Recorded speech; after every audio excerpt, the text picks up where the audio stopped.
राज्य शिक्षा केंद्र भोपाल से शैक्षणिक सत्र 2024-25 हेतु शिक्षकाधिकार अधिनियम के अंतर्गत गैर अनुदान मान्यता प्राप्त शासकीय स्कूलों में निःशुल्क ऑनलाइन प्रवेश प्रक्रिया के संबंध में आदेश जारी हुआ है, जो समस्त जिला कलेक्टर मध्य प्रदेश, समस्त जिला परियोजना समन्वयक जिला शिक्षा केंद्र मध्य प्रदेश के लिए है।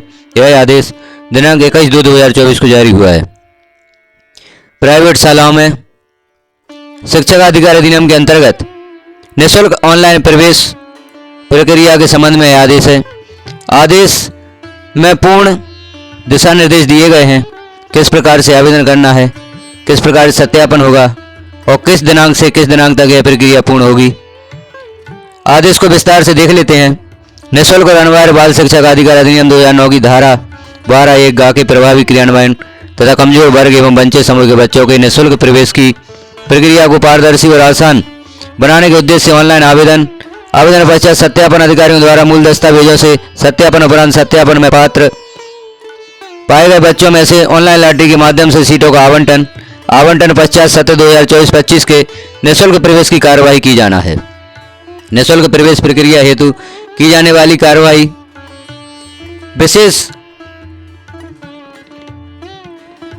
निःशुल्क प्रवेश प्रक्रिया हेतु की जाने वाली कार्रवाई प्रवेश हेतु पात्रताधारी इच्छुक आवेदक अपने ग्राम या वार्ड पड़ोस तथा विस्तारित पड़ोस के गैर अनुदान मान्यता प्राप्त प्राइवेट स्कूलों में पोर्टल पर कक्षावार प्रदर्शित स्कूलों में निःशुल्क प्रवेश हेतु अपनी समग्र आईडी एवं आधार सत्यापन करके ऑनलाइन आवेदन दर्ज कर सकेंगे। आवेदन के पश्चात निर्धारित तिथि एवं निर्धारित सत्यापन केंद्र पर मूल दस्तावेजों से सत्यापन कराया जाना अनिवार्य है। सत्यापन उपरांत पात्र पाए गए आवेदकों से अशासकीय स्कूलों में शिक्षकाधिकार अधिनियम के तहत आवेदक की पात्रता अनुसार एवं आवेदक द्वारा प्रदत्त विकल्पों के आधार ऑनलाइन लॉटरी के माध्यम से किया जाएगा। प्रवेश प्रक्रिया की समय सारणी निम्नानुसार है। गतिविधियां दी गई हैं। पोर्टल पर ऑनलाइन आवेदन एवं त्रुटि सुधार, इसकी समय सीमा दिनांक 23 फरवरी से 3 मार्च 2024 तक की गई है। आवेदन पश्चात सत्यापन केंद्र शासकीय जनशिक्षा केंद्र में सत्यापन कराना, इसकी दिनांक 24 फरवरी से 5 मार्च 2024 तक है। रैंडम पद्धति से ऑनलाइन लॉटरी द्वारा स्कूल का आवंटन एवं चयनित आवेदकों को SMS द्वारा सूचना 7 मार्च 2024 को दी जाएगी। आवंटन उपरांत अशासकीय स्कूल में प्रवेश हेतु उपस्थित होना एवं स्कूल द्वारा मोबाइल ऐप के माध्यम से एडमिशन रिपोर्टिंग 11 से 19 मार्च 2024 तक होगी। द्वितीय चरण प्रवेश हेतु रिक्त सीटों को पोर्टल पर प्रदर्शन 21 मार्च 2024। द्वितीय चरण हेतु स्कूलों की चॉइस को अपडेट किया जाना 22 से 26 मार्च 2024। द्वितीय चरण से ऑनलाइन लॉटरी द्वारा स्कूल का आवंटन 28 मार्च 2024। आवंटन उपरांत अशासकीय स्कूल में प्रवेश हेतु उपस्थित होना एवं स्कूल द्वारा मोबाइल ऐप के माध्यम से एडमिशन रिपोर्टिंग 30 मार्च से 5 अप्रैल 2024 तक यह प्रक्रिया की जाएगी। ऑनलाइन प्रवेश प्रक्रिया के संबंध में निर्देश। प्रवेश के लिए पात्रता एवं दस्तावेज कौन कौन से होंगे, आगे जानकारी देख ले। निःशुल्क और अनिवार्य बाल शिक्षा का अधिनियम 2009 की धारा 12(1) गा के अंतर्गत ऐसे बच्चे पात्र होंगे जिनके अभिभावक निम्न वर्ग से संबंधित हों। वंचित समूह, जिसमें अनुसूचित जाति, अनुसूचित जनजाति, वन भूमि के पट्टाधारी परिवार, विमुक्त जाति, निःशक्त बच्चे, मेडिकल बोर्ड से जारी प्रमाण पत्र अनुसार HIV ग्रस्त बच्चे। कमजोर वर्ग में कौन से बच्चे होंगे? गरीबी रेखा के नीचे रहने वाले परिवार के बच्चे, अनाथ बच्चे। राज्य शासन द्वारा अनाथ बच्चों को भी कमजोर वर्ग में शामिल किया गया है। कोविड-19 से माता पिता या अभिभावक की मृत्यु के कारण अनाथ बच्चों की शिक्षा, आर्थिक सहायता तथा खाद्य सुरक्षा के लिए मुख्यमंत्री कोविड-19 बाल कल्याण योजना के हितग्राही इस योजना में निम्नलिखित आवेदक पात्र होंगे। परिवार से अभिप्राय पति पत्नी और उन पर आश्रित बच्चों से है। माता पिता की कोविड-19 से मृत्यु हुई हो या माता पिता का निधन पूर्व में हो गया था, उनके वैध अभिभावक की कोविड-19 से मृत्यु हो या माता पिता में से किसी एक का पूर्व निधन हो चुका है तथा अब दूसरे की कोविड-19 से मृत्यु हुई है। कोविड-19 से मृत्यु का अभिप्राय ऐसी किसी मृत्यु से है जो 1 मार्च 2021 से 30 जून 2021 तक की अवधि में हुई। बाल हितग्राही के मामले में संरक्षक का चिन्हांकन योजना के अंतर्गत कलेक्टर की अध्यक्षता में गठित समिति द्वारा किया जाएगा। प्रवेश के लिए आवश्यक दस्तावेज। वंचित समूह और कमजोर वर्ग का प्रमाण। वंचित समूह में अनुसूचित जाति, अनुसूचित जनजाति, विमुक्त जाति के लिए बच्चों के पालक अभिभावक के राशन कार्ड में उल्लिखित जाति या अन्य कोई शासकीय दस्तावेज जिसमें अनुसूचित जाति, अनुसूचित जनजाति, विमुक्त जाति होने का उल्लेख हो, प्रारंभिक दस्तावेज मान्य होगा। यदि किसी बच्चे के भाई या बहन का जाति प्रमाण पत्र है तो वह भी प्रारंभिक दस्तावेज के रूप में मान्य होगा। यदि पालक या अभिभावक संयुक्त परिवार का सदस्य है तो ऐसी स्थिति में परिवार के मुखिया के दस्तावेज मान्य होंगे। विमुक्त जाति में शामिल है बंजारा, हाबुड़ा, भाटू, चंद्रवेदिया, बैरागी, कंजर, सांसी, वंछड़ा, मोगिया, कालबेलिया, भानमत, बगरी, नट, पारधी, बेदिया, कुचबंदिया, बिजौरिया, कबूतरी, संधिया, पासी एवं सनौरिया में शामिल पालक के बच्चों के पालक या अभिभावक के नाम जारी वनग्राम का पट्टा या वनाधिकार अधिनियम के अंतर्गत जारी अधिकार पत्र प्रवेश के लिए मान्य होगा। विकलांग बच्चों के लिए जिला मेडिकल बोर्ड द्वारा जारी विकलांग प्रमाण पत्र प्रवेश के लिए मान्य होगा। HIV ग्रस्त बच्चे होने की स्थिति में बच्चे का जिला मेडिकल बोर्ड द्वारा जारी मेडिकल प्रमाण पत्र प्रवेश के लिए मान्य होगा। कमजोर वर्ग में गरीबी रेखा के नीचे जीवन यापन करने वाले परिवार शामिल हैं, अतः पालक या अभिभावक के नाम जारी वर्तमान में वैध जीवित BPL कार्ड बच्चों के प्रवेश के लिए मान्य होगा। यदि दस्तावेज संयुक्त परिवार के मुखिया के नाम है तो यह दस्तावेज मान्य होगा। आवेदक का BPL कार्ड जिस जिले का है केवल उसी जिले में प्रवेश आवेदन हेतु मान्य होगा। सत्यापन अधिकारी का दायित्व है कि आवेदक जिसे पात्र किया जा रहा है वह वैध एवं जीवित BPL कार्ड धारी हो।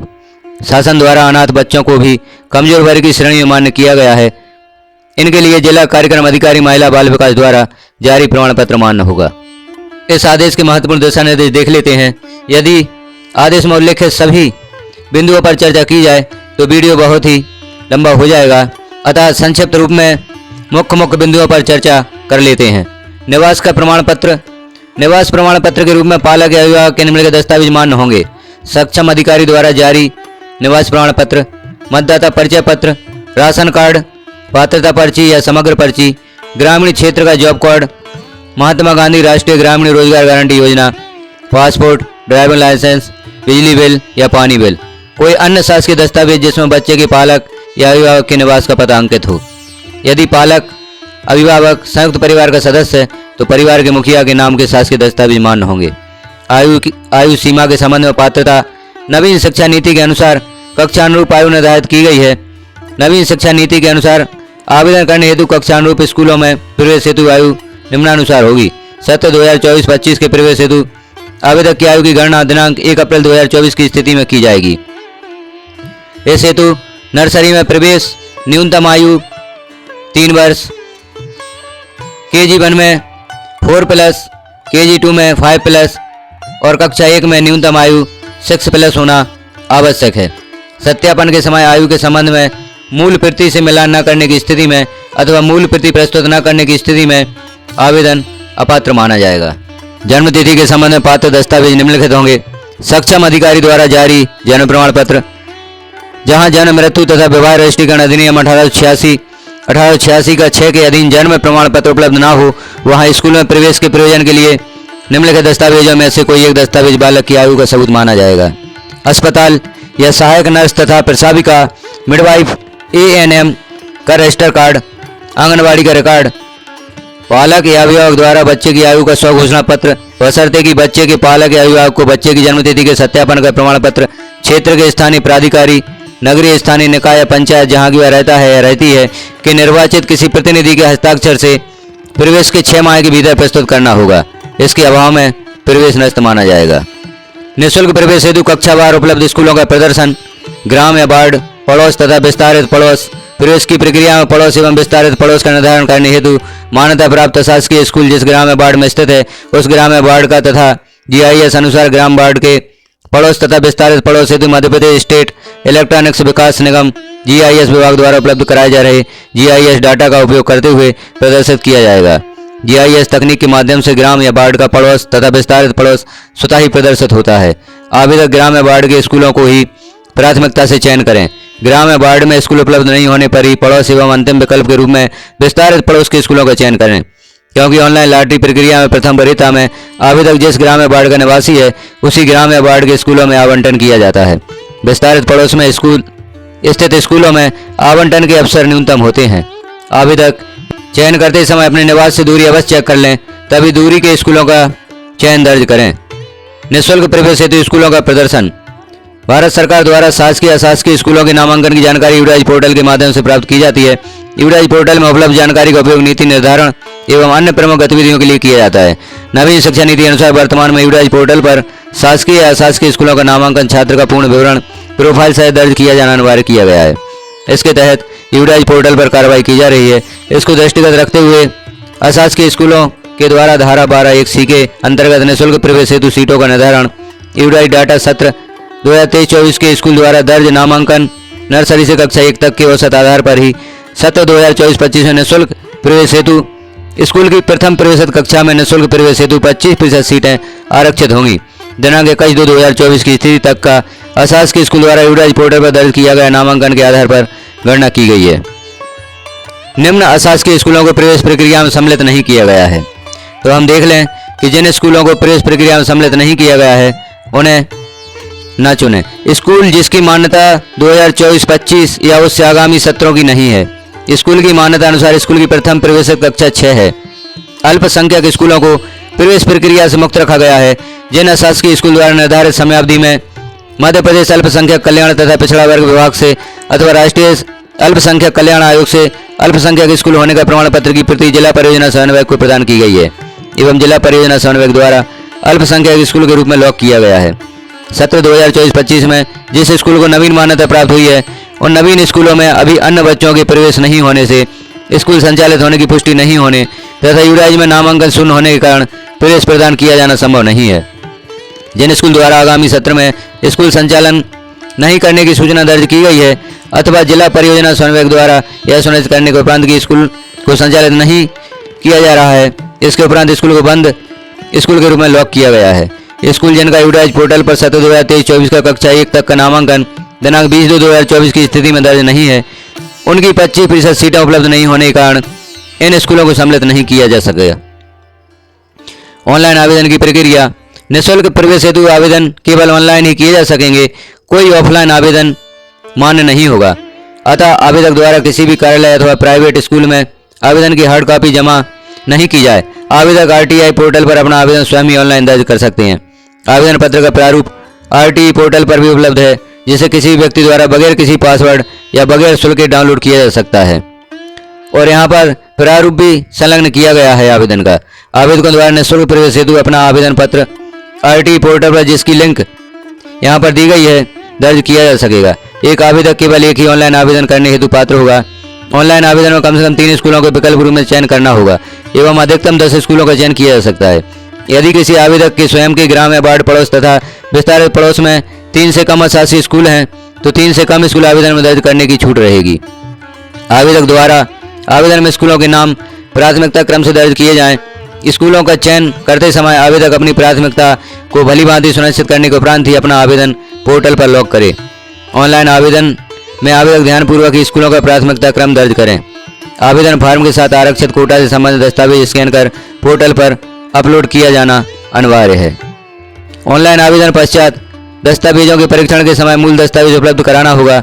दर्ज जानकारी तथा मूल दस्तावेज में अंतर पाए जाने पर अपात्र किया जाएगा। ऑनलाइन आवेदन के पश्चात यदि कोई आवेदक निर्धारित तिथि के अंदर सत्यापन केंद्र पर जाकर सत्यापन नहीं कराता है तो उसका आवेदन स्वयं नष्ट हो जाएगा एवं ऑनलाइन लाटरी प्रक्रिया में सम्मिलित नहीं किया जाएगा। इस प्रकार से और भी यहाँ पर निर्देश दिए गए हैं जिन्हें हम देख सकते हैं किस स्थिति में आपका आवेदन निरस्त हो सकता है। आवेदनों में त्रुटि सुधार हेतु विकल्प भी दिया गया है। आवेदन लॉक करने के पूर्व अच्छी तरह संतुष्ट हो जाएं कि आवेदन में दर्ज समस्त जानकारी सत्य हो। आवेदक द्वारा ऑनलाइन पंजीकृत आवेदन में यदि कोई त्रुटि हो गई है तो आवेदक अपने आवेदन में निर्धारित समयावधि में पोर्टल पर त्रुटि सुधार ऑप्शन में जाकर त्रुटि सुधार कर सकते हैं। ऑनलाइन आवेदन के पश्चात सत्यापन। ऑनलाइन आवेदन करने के पश्चात पालक द्वारा आरटीई पोर्टल से आवेदन की पावती तथा सत्यापन प्रपत्र डाउनलोड किया जाएगा।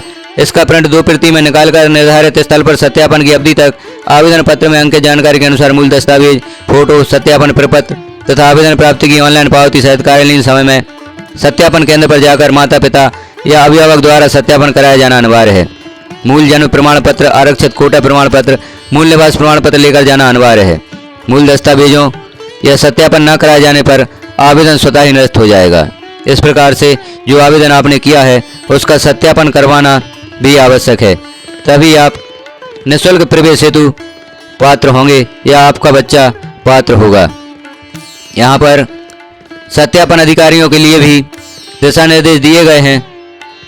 जैसे यदि सत्यापन अधिकारी किसी भी प्रवेशार्थी को दस्तावेजों के सत्यापन उपरांत पात्र नहीं पाता है तो उसे अपात्र होने का कारण मोबाइल ऐप के माध्यम से दर्ज करना होगा। साथ ही निर्धारित प्रपत्र में कारण दर्ज किया जाएगा। सत्यापनकर्ता अधिकारी द्वारा सत्यापन प्रपत्र की एक प्रति में हस्ताक्षर करके बीआरसी कार्यालय को रिकॉर्ड के रूप में प्रदान किया जाना अनिवार्य है। यह अभिलेख संबंधित बच्चे के रिकॉर्ड के रूप में बीआरसी कार्यालय में सुरक्षित रखा जाएगा। आवेदक की समग्र आईडी जिस ग्राम में वार्ड की है उसी ग्राम में वार्ड अथवा पड़ोस या विस्तारित पड़ोस के उपलब्ध स्कूलों में प्रवेश हेतु पात्रता है। ऑनलाइन लॉटरी के माध्यम से स्कूल का आवंटन। जब आपके आवेदन का सत्यापन हो जाता है तो ऑनलाइन लॉटरी के माध्यम से स्कूल का आवंटन किया जाएगा। केंद्रीकृत रैंडमाइजेशन पारदर्शी तरीके से ऑनलाइन लॉटरी के माध्यम से MPSEDC मध्य प्रदेश द्वारा छात्रों को चयनित अशासकीय स्कूलों का आवंटन किया जाएगा। आवेदक को स्कूल का आवंटन की सूचना तथा आवंटन पत्र डाउनलोड करना। ऑनलाइन लॉटरी प्रक्रिया के उपरांत आवंटित स्कूल की सूचना आवेदक को उसके पंजीकृत मोबाइल नंबर पर SMS के माध्यम से प्रदान की जाएगी। आवेदक अपना आवंटन पत्र पोर्टल से स्वयं ही डाउनलोड कर सकते हैं। आवंटन पश्चात आवंटित स्कूल में प्रवेश एवं स्कूल द्वारा मोबाइल ऐप से एडमिशन रिपोर्टिंग भी की जाएगी। और देख लेते हैं दिशा निर्देश। इन दिशा निर्देशों के अनुसार ही RT पोर्टल पर छात्रों को निःशुल्क प्रवेश दिया जाएगा। यहाँ प्रतिलिपि भी दी गई है। यहाँ आवेदन दिया गया है। निःशुल्क और अनिवार्य बाल शिक्षा का अधिकार अधिनियम 2009 की धारा 12(1)(c) के अंतर्गत कमजोर एवं वंचित समूह के बच्चों के निःशुल्क प्रवेश हेतु आवेदन पत्र यहाँ पर दिया गया है। यह प्रारूप है आवेदन पत्र का। इसे ऑनलाइन डाउनलोड किया जा सकता है। यहाँ हम आवेदन देख लेते हैं। इस आवेदन को सावधानी पूर्वक भरा जाए। सभी जानकारियों को अच्छे से मिलान करके ही भरा जाए। यहाँ माता पिता अभिभावक द्वारा घोषणा भी दी गई है। मैं शपथ पूर्वक घोषणा करती हूँ कि आवेदन में मेरे द्वारा दर्ज प्रवेशार्थी स्वयं के संबंध में दी गई समझ जानकारी सही है। मेरे द्वारा एक ही आवेदन किया जा रहा है, अन्य आवेदन नहीं किया गया है। मैं शपथ पूर्वक घोषणा करती हूँ कि आवेदक पूर्व में शिक्षक अधिकार अधिनियम की धारा 12(1)(c) के अंतर्गत किसी भी प्राइवेट स्कूल में निःशुल्क अध्ययन नहीं किया है एवं वर्तमान में अन्य किसी भी प्राइवेट स्कूल में अधिनियम की धारा 12(1)(c) के तहत निःशुल्क प्रवेशित नहीं है। किसी भी प्रकार की गलत जानकारी पाए जाने की स्थिति में स्वयं जिम्मेदार रहूंगा।